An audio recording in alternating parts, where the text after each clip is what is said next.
She woke to the taste of copper and earth. Her skull split with pain she had no words for. Above her, a man's face, weathered, sharp-boned, uncertain, blocked out the sun. He was saying something, but the sounds made no sense. She tried to speak, to ask where she was, who she was, but her tongue felt thick and foreign in her mouth.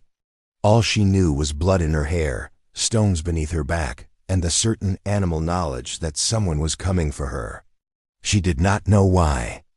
Before we begin this journey together, if you're settling in for this tale, whether you're on a long drive, working with your hands, or just need to escape for a while, go ahead and hit that subscribe button. And drop a comment letting me know where you're listening from. I love knowing this story is reaching folks across the miles. Now then, let's go back to where it all began. The rancher's name was Samuel Garrett, though she wouldn't learn that for days.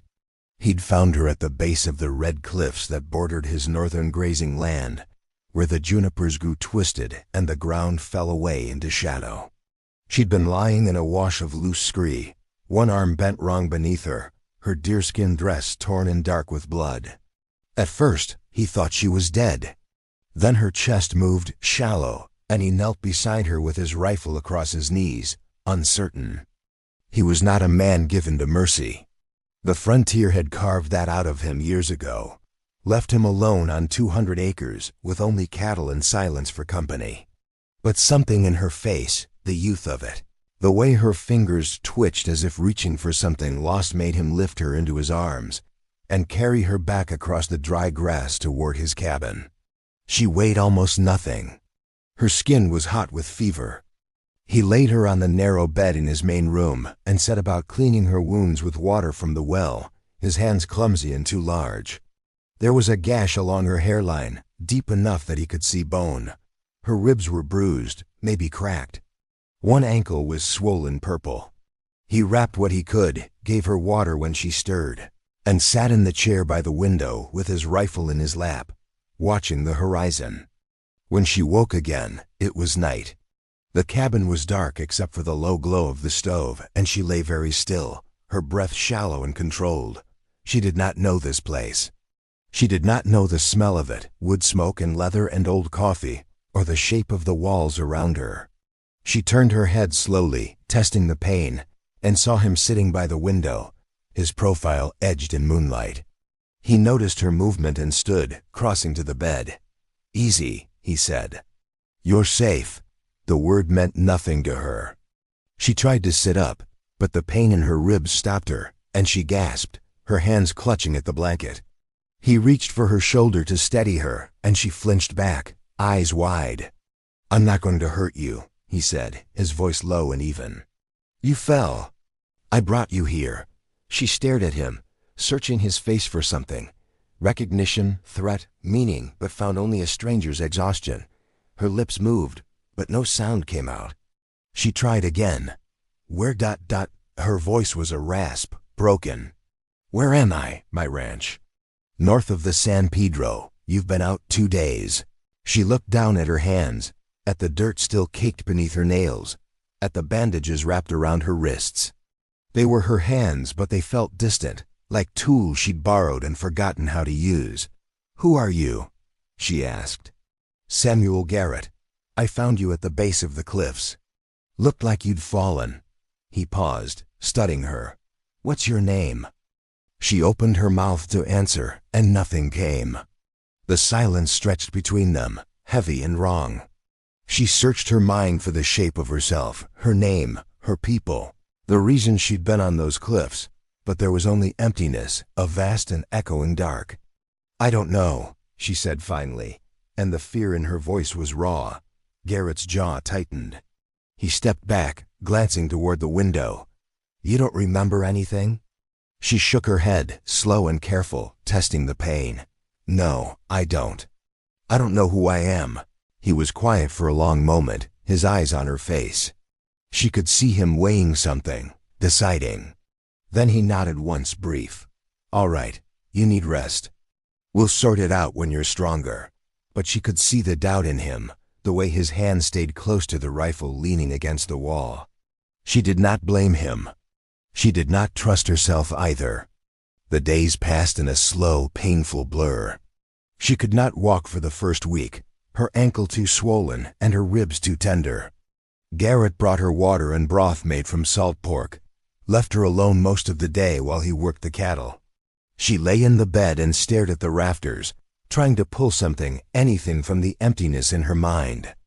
Sometimes flashes came, the smell of smoke, the sound of horses screaming, a man's voice, deep and commanding, speaking words she couldn't quite hear.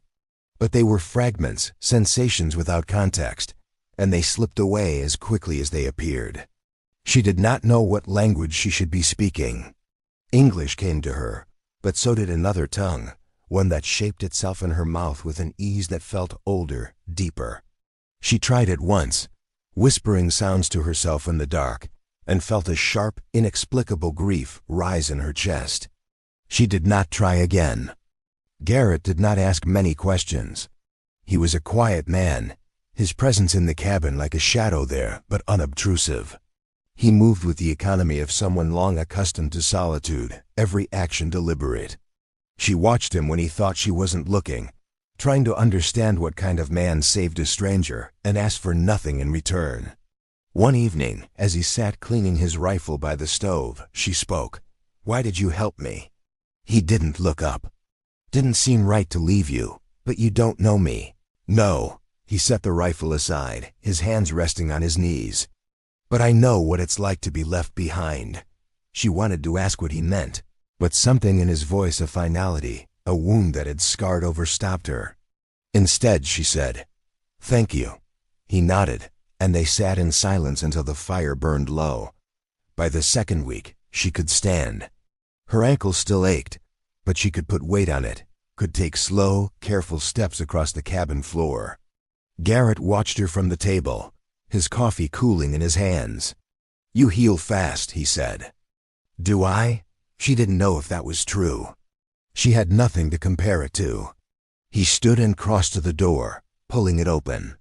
The morning light spilled in, bright and clean, and she squinted against it. Beyond the threshold, the land stretched out in rolling waves of gold and green, the cliffs rising dark in the distance. "Come on," he said. "You need air." She followed him outside, moving slowly, and stood on the porch, her hands braced against the railing. The wind was warm and dry, carrying the scent of sage and dust. Somewhere far off, a hawk cried out, its voice sharp and lonely. She closed her eyes and tried to remember if she'd ever stood in a place like this before, but there was nothing. Only the wind and the sun and the ache in her bones. "What do you see when you look out there?" Garrett asked, his voice quiet. She opened her eyes. "I don't know. It feels familiar, but I can't say why." He was watching her, his expression unreadable. "You speak English well, but sometimes when you're sleeping, you talk in another language. Apache, maybe. Or Navajo." She turned to him, her pulse quickening. "Apache? Could be. There's bands in these hills. Some peaceable, some not." He paused. "You think that's what you are?" She looked down at her hands, at the brown skin and the calluses she didn't remember earning. "I don't know what I am," but something in her chest tightened at the word. Apache. It resonated, low and deep, like a drum she couldn't quite hear. As her strength returned, she began to help him with small tasks, feeding the chickens, hauling water from the well, mending a torn halter. Her hands seemed to know the work before her mind did, moving with a confidence that surprised her. Garrett noticed, but he said nothing.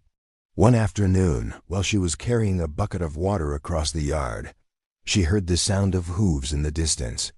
She froze, her body tensing, her eyes scanning the horizon. Garrett emerged from the barn, his rifle already in his hands. "Inside," he said, his voice sharp. "What is it?" "Riders, move." She obeyed, but slowly, her gaze fixed on the figures approaching from the east. There were 3 of them, moving fast, their horses kicking up dust. As they drew closer, she could see they were white men, dressed in rough wool and wide-brimmed hats. Garrett stepped into the yard, his rifle held loose but ready. The riders slowed as they approached. their leader a broad-shouldered man with a thick mustache raising one hand in greeting. "Garrett," the man said, his voice carrying across the yard. "Thought I'd find you here." "Miller." Garrett's tone was flat. "What do you want?" Miller's eyes slid past him, landing on her where she stood half hidden in the doorway. His expression shifted, something sharp and hungry flickering across his face. "That her? The Apache girl folks been talking about? She's no concern of yours. That's where you're wrong, friend.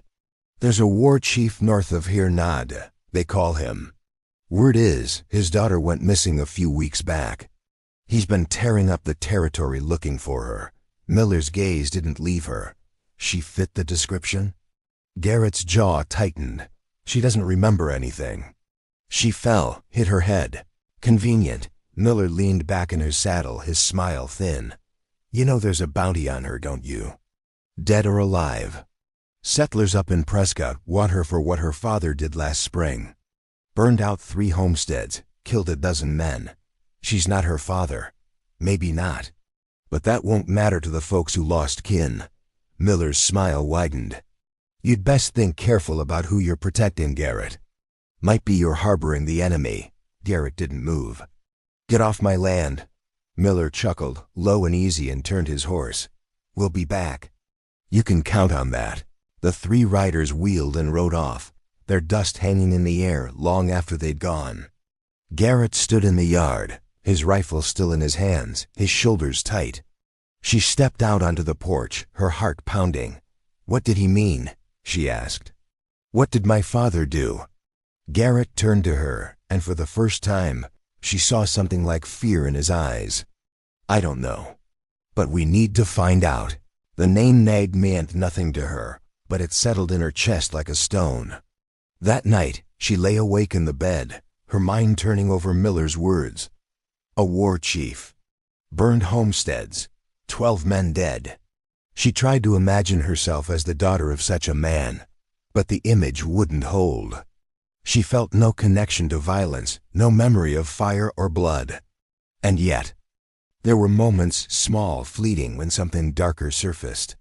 The way her body moved when she heard the riders approach, the instinctive way she'd scanned the horizon for cover. The ease with which she'd lifted the rifle Garrett kept by the door one morning, checking the chamber with hands that knew the weight of it. She was afraid of what she might remember. Garrett had grown quieter since Miller's visit. He watched the horizon more, kept his rifle closer, and spoke less. She wanted to ask him what he was thinking, but she didn't know how to bridge the silence between them.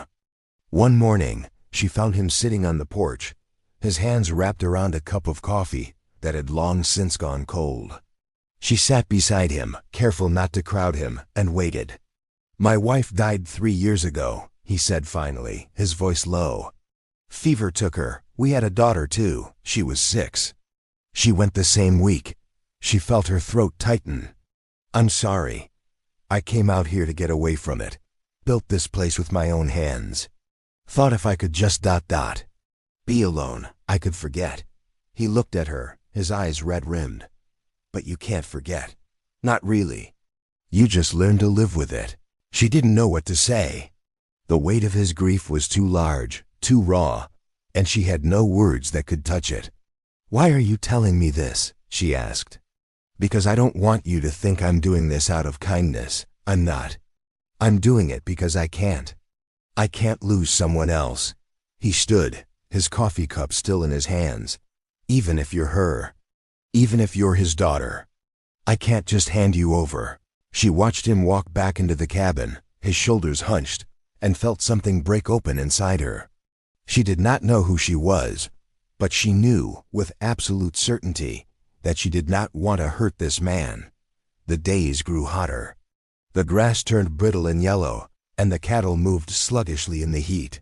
She worked beside Garrett, learning the rhythms of the ranch, how to mend fences, how to spot a sick calf, how to read the sky for rain that never came. She was stronger now, her body remembering skills her mind could not. She could ride one of the horses bareback, her balance easy and natural. She could track a coyote through the scrub, reading the signs in the dust. Once, when a rattlesnake coiled near the water trough, she killed it with a single precise strike of a shovel before Garrett could even reach for his rifle. He stared at her, his expression unreadable. "Where'd you learn that?" She looked down at the dead snake, its body still twitching. "I don't know. I just knew. You've done that before. I suppose I must have." That night, lying in the dark, she felt the first stirrings of something deeper. Not memory exactly, but a sense of self, buried and clawing its way to the surface. She was not just a victim of circumstance. She was something else, something capable, something dangerous. It frightened her. The Apache came 2 weeks later. She was alone at the cabin, Garrett having ridden out to check the southern fence line. She was hanging laundry on the line behind the house when she felt a shift in the air, a prickling awareness that she was being watched. She turned slowly, her hands still on the wet cloth, and saw him. He stood at the edge of the tree line, a figure carved from shadow and sunlight. He was tall, his frame lean and hard, his long hair tied back with a strip of leather. He wore no shirt, his chest marked with scars, and in his hand he carried a bow. Their eyes met, and she felt a jolt of recognition so sharp it nearly brought her to her knees. She knew him. Or her body did. Something in the way he stood, the set of his jaw, the fierceness in his gaze, it was familiar in a way that made her chest ache. He stepped forward, his movements deliberate, and spoke in a language that flowed from his lips like water. She understood it, every word. "You are alive," her breath caught. She answered without thinking, the words forming on her tongue as if they'd always been there. "I am, but I don't know you." His expression flickered surprise, then something like pain. He stepped closer, his bow lowering slightly. "You are Nade, daughter of Nade. You disappeared weeks ago. We have been searching for you." Nada, the name settled over her like a shroud. It fit, but it did not feel like hers. "I fell," she said. "I don't remember. I don't remember anything." The man, her kinsman, she realized with a sudden terrible certainty, studied her for a long moment. Then he nodded, slow and heavy. "Your father will be glad. He has mourned you." "I can't go back," she said, the words tumbling out before she could stop them. "Not yet. I don't know who I am." His jaw tightened. "You are the daughter of a war chief. That is who you are. Your people need you. And if I don't remember them? If I don't remember him?" He had no answer for that. He stood there, his bow hanging at his side, and for the first time she saw the weariness in him, the weight of expectation and duty that pressed down on his shoulders, just as it must have pressed down on hers. "I will tell him I found you," he said finally. "But I will not take you by force. You must choose." He turned and disappeared into the trees, leaving her standing alone in the yard, her hands still wet with laundry water, her heart pounding so hard she thought it might break. When Garrett returned an hour later, she told him everything. Garrett listened in silence as she spoke, his face growing more drawn with each word. When she finished, he stood and walked to the window, his hands braced against the frame, his shoulders tight. "So it's true," he said quietly. "You're his daughter. I don't know, maybe I understood the language. I knew ... She faltered, searching for words. "I knew him, or my body did. But I don't remember him." Garrett turned, his eyes hard. "That man your kinsman, he'll tell your father. And your father will come for you. I know. And Miller will hear about it. And every settler within 100 miles who lost someone to Nada's raids." He crossed to her, his voice low and urgent. "You understand what that means, don't you? You're caught between two sides, and neither one is going to let you walk away." She met his gaze, her jaw set. "Then what do you suggest I do?" "I don't know." He looked away, his frustration palpable. "But you can't stay here. They'll come for you, and when they do, they'll burn this place to the ground just for sheltering you. Then I'll leave. And go where? You don't know this land. You don't know who you can trust. Hell, you don't even know who you are. I know I'm not a killer." Her voice was fierce, surprising even herself.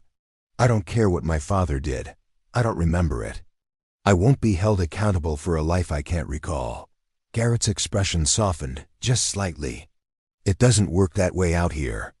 People don't care about what you remember or don't remember. They care about blood. And your blood makes you guilty. She turned away, her hands clenched at her sides. Then I'll find another way. There isn't one.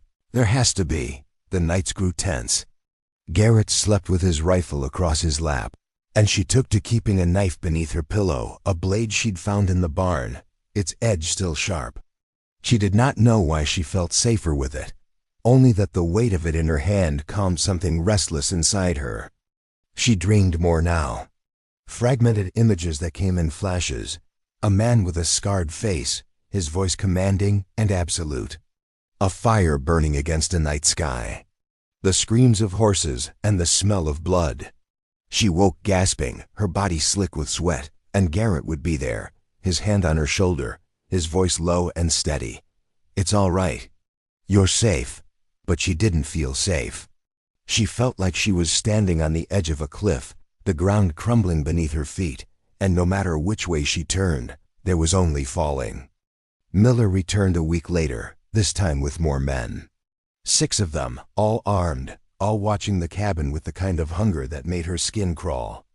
Garrett met them in the yard, his rifle in his hands, his face a mask of stone. "We know who she is, Garrett," Miller said, his voice carrying across the yard. "Nada's daughter. We got word from a scout up north. She's the one they've been looking for. She doesn't remember. Doesn't matter. Her father killed good men. Burned families out of their homes. She's his blood. That makes her guilty. She's not him." Miller leaned forward in his saddle, his eyes cold. "You're a smart man, Garrett.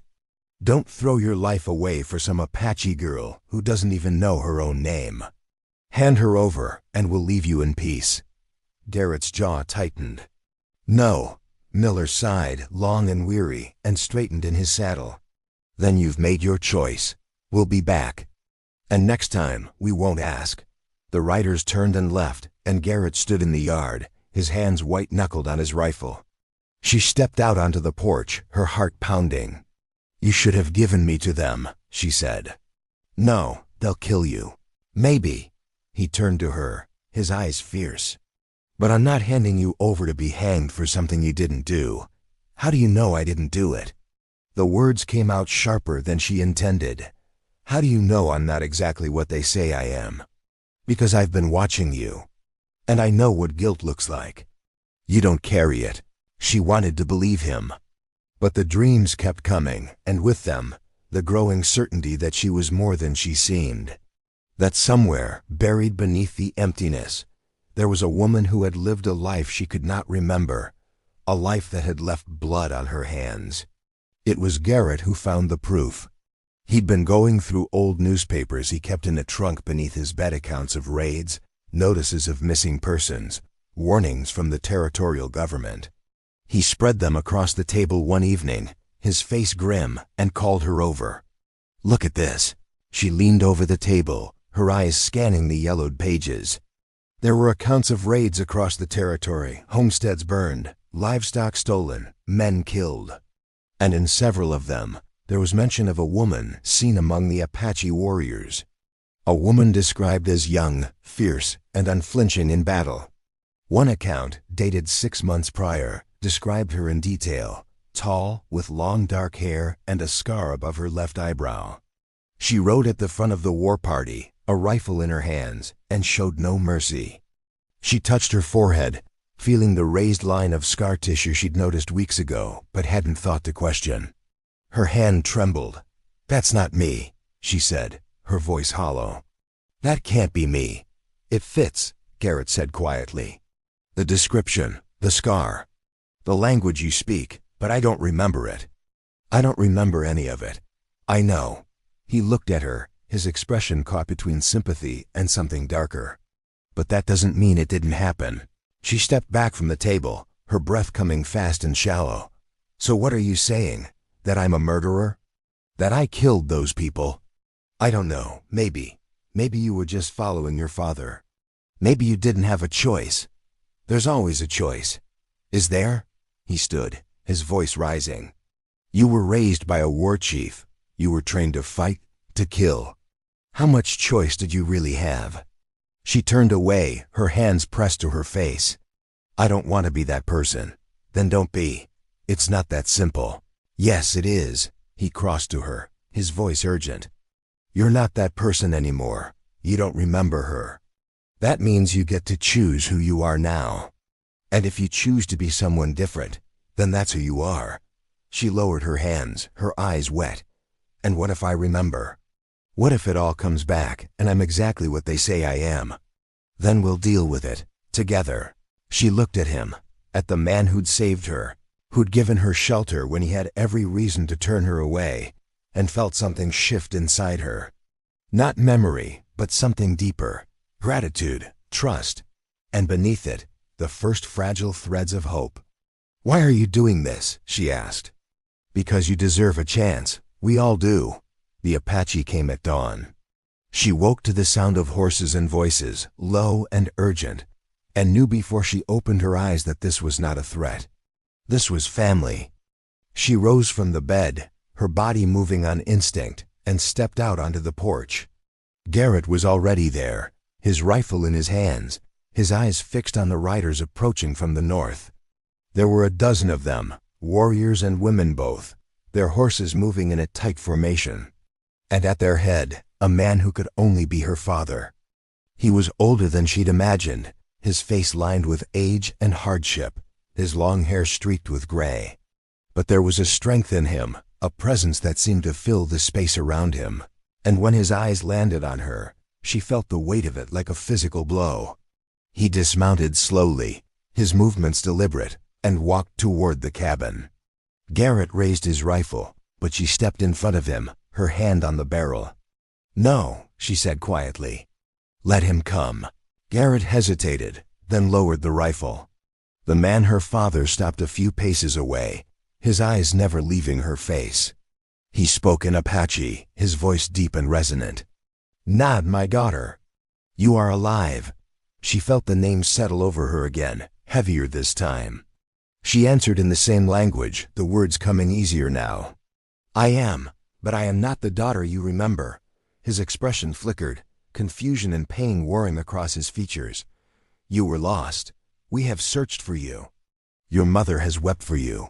I fell. I cannot remember. I do not know you. He stepped closer, his hand reaching for her face, and she flinched back. He stopped, his hand falling to his side, his eyes filled with something she could not name.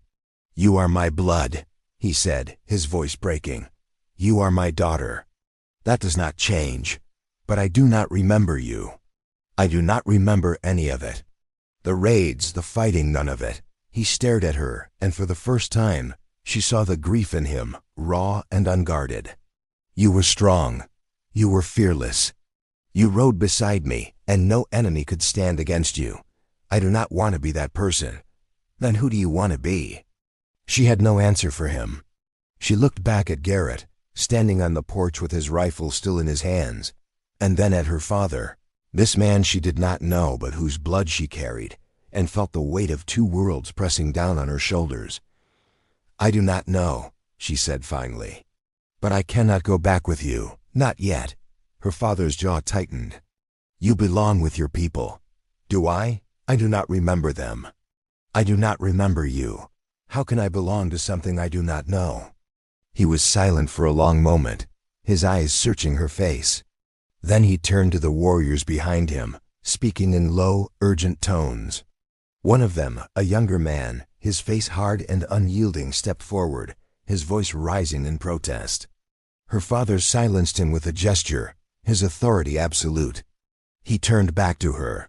I will give you time, but the whites will not. They want your blood.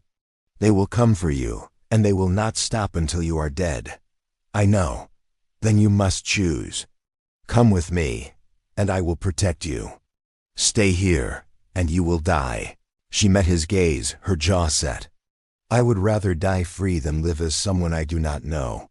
For the first time, something like pride flickered in his eyes. He nodded once, slow and deliberate. and then turned and walked back to his horse. The warriors followed, their movements swift and silent, and within moments they were gone, leaving only dust and the faint echo of hoofbeats. Garrett stepped down from the porch, his rifle still in his hands. What did he say? He gave me time. But he said the settlers won't stop. He's right. Miller will come back. And when he does, he'll bring an army. She looked at him, her voice steady. Then we need to be ready. The preparations took 2 days. Garrett fortified the cabin, boarding up windows and stockpiling ammunition. She helped him, her hands quick and sure, and for the first time she felt a strange sense of purpose. She did not know who she'd been, but she knew who she was now. A survivor, a fighter. Someone who would not go quietly. They did not speak much during those 2 days, but the silence between them was no longer heavy. It was a shared understanding, a quiet partnership forged in the certainty of what was coming. On the 3rd day, the riders appeared on the horizon. 15 of them, maybe more, their dust rising like smoke against the sky. Garrett stood on the porch, his rifle in his hands, and she stood beside him, a blade in her belt and a calm, cold resolve settling over her like armor. You could still leave, Garrett said quietly. Head north. Find your father. No, they'll kill you. Maybe, but I'll take some of them with me. He looked at her, and for the first time, she saw something like a smile touch his lips. You're stubborn. So are you. The riders drew closer, and Miller's voice carried across the yard, loud and commanding. Garrett, last chance. Hand her over, or we burn you out. Garrett raised his rifle, his voice ringing clear. Come and take her. The first shot shattered the morning air, and the battle began. The fight was brutal and brief. Garrett fired from the window, his shots precise, and she moved through the cabin like a shadow, reloading rifles and watching for movement in the yard. 2 men tried to flank them through the barn, and she met them with the blade in her hand, her body moving with a skill that terrified and exhilarated her in equal measure. She did not think, she did not hesitate. She simply acted, and when it was over, both men lay still in the dust. But there were too many. For every man they dropped, 2 more seemed to take his place. The cabin walls splintered under gunfire, and smoke began to rise from the roof where a torch had landed.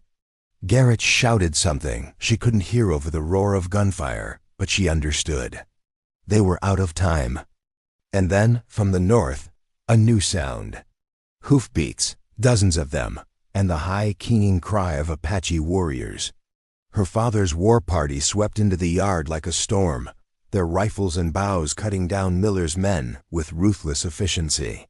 The settlers broke, scattering like leaves, and within minutes, the fight was over. She stood in the doorway, her hands shaking, her blade still wet with blood. Garrett stepped out beside her, his face pale and drawn, and together they watched as her father dismounted and crossed the yard toward them. He stopped a few paces away, his eyes on her, and spoke in English for the first time. You are my daughter, but you are also something else now. Something I do not understand. She met his gaze, her voice steady. I am someone who chooses her own path. He nodded slowly, and for a moment, she saw the weight of understanding pass between them. He turned to Garrett, his expression hard. You have protected her. For that, you have my respect. Garrett said nothing, but he nodded once, brief and firm. Her father turned back to her. I cannot stay. The whites will come again, and next time there will be more. You must decide. Come with me, or find another way. What if there is no other way? Then you make one. He mounted his horse, his warriors falling in around him, and rode north without looking back. She watched until they disappeared into the distance, and then turned to Garrett. What now? She asked.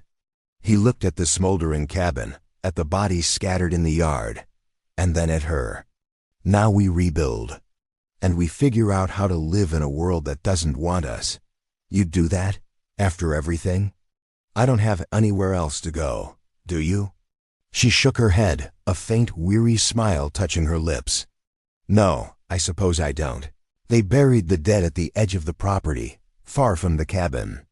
Garrett said a few words over the graves, and she stood silent, her mind turning over the weight of what had happened. She had killed men. She did not remember if she'd done it before, but she knew with absolute certainty that she would carry this with her for the rest of her life. In the weeks that followed, they rebuilt. The cabin took shape again, piece by piece, and slowly the land began to heal. Settlers kept their distance, and the Apache did not return. She and Garrett fell into a rhythm: work, silence, the occasional shared meal. One evening, as the sun set over the cliffs, she stood on the porch and looked out at the horizon. Garrett joined her, his coffee cup in his hands. "Do you ever think about going back?" he asked. "To your people?"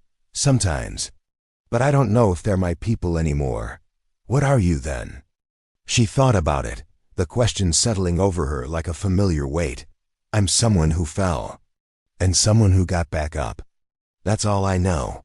He nodded, and they stood in silence, watching the light fade from the sky.